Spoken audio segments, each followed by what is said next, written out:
right here.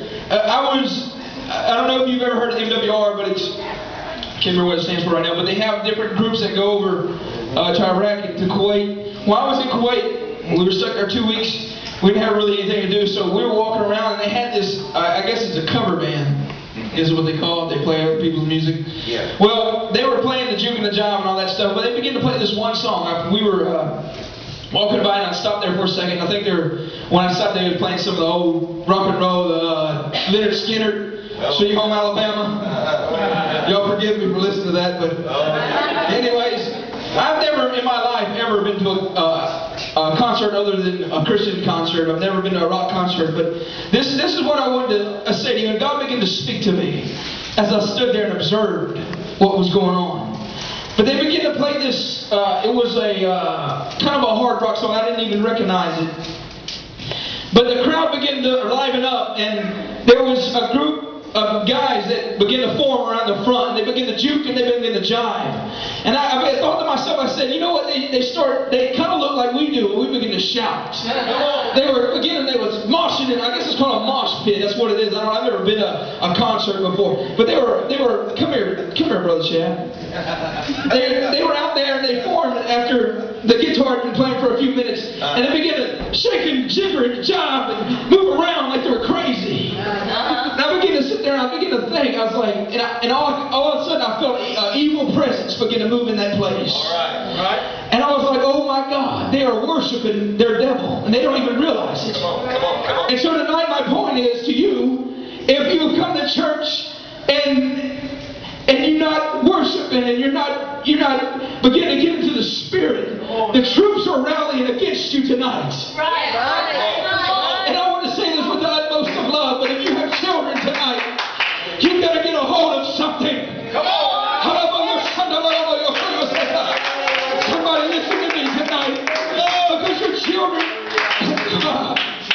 please hear me, your children need a fighting chance in this world. The troops are rallying against you. You hear me? It's not playtime. It's not playtime. The troops tonight are going to get the juke. They're going to jive. They're going to dance. They're going to worship. They're praising their gods tonight. I'm telling you, I felt the spirit of it works just like God works. All right. I was amazed, Brother McCool, at what I began to see in that place. I stood back. I had to leave because I was not. I couldn't stay around that. Right. It amazed me as they began to worship that music. Right. They began to dance and get excited, and they called me crazy. Yeah. Come on.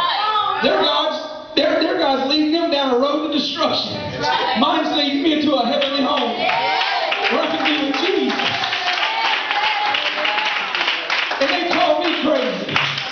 But they began to juke and they began to jive, and I was amazed at what I began to see. The crowd started moving, and it started amping up, and it started getting bigger and bigger. And I was like, oh my God, that's how you work.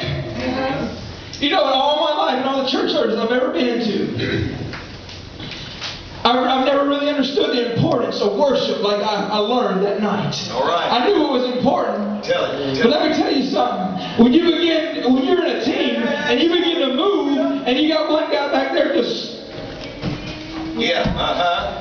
weighing it down, it's harder to move with it. That's right. That's right. I'm gonna tell you something. There's a lot of things that I believe that are important to me. Where's Abigail? Where's my baby?